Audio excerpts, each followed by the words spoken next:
Salut les vermines, aujourd'hui je vais vous parler de la série Game of Thrones. Pour ceux qui connaissent pas, il s'agit d'un mélange parfait entre le Puy du Fou et les téléfilms érotiques qui passent sur NT1 le soir, sauf qu'au lieu de voir Philippe de Villiers tout nu, vous voyez lui, ou elle, ou même lui, et c'est quand même plus sympa. Et vous savez ce qui est sympa aussi? Le top 10 des petits trucs que vous ignoriez sur Game of Thrones, et ça commence maintenant. Numéro 1, la série a failli être annulée. L'actrice qui joue Sansa, Sophie Turner, a révélé que le pilote était tellement mauvais qu'HBO avait même pensé à annuler la série. Imaginez le cauchemar, vous auriez été obligé de passer vos lundis soirs à regarder Clem ou des rediffs des experts. L'horreur. Numéro 2, Lily Allen a refusé le rôle de Yara Greyjoy. C'est vrai qu'on n'aurait pas été contre voir Lily Allen en fière combattante fernée, mais la chanteuse a refusé. Notamment parce que le tournage impliquait de faire des choses un peu sales avec Theon Greyjoy, un personnage incarné par Alfie Allen, son petit frère. Et ouais,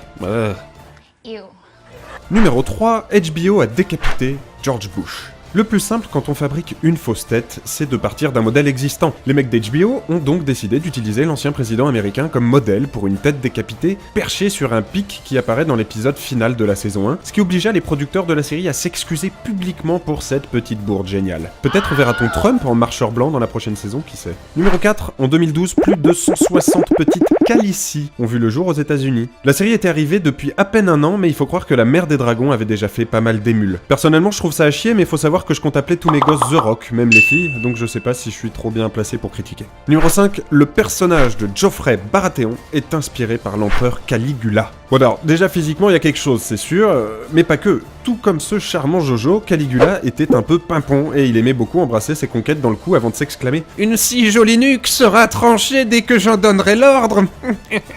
Un mec stable, ça ne fait aucun doute. Numéro 6, George R.R. Martin a raconté la fin de sa saga au producteur de la série. Un accident est vite arrivé, imaginez un peu le bordel si Martin claquait avant la parution de tous les bouquins. Du coup, il l'a joué fine et il a tout raconté aux producteurs d'HBO qui savent déjà quand et comment Tyrion va mourir. Vous êtes jaloux, non? Numéro 7, le trône de la série a mis 2 mois à être construit. Fabriqué par un certain Gavin Jones, il mesure 2,40 m et nécessite 4 hommes pour être porté. Incrusté dedans, vous pourrez y trouver d'ailleurs de nombreuses épées, et notamment Glamdring, celle de Gandalf. Elle est là, tu la vois là. Voilà. Numéro 8.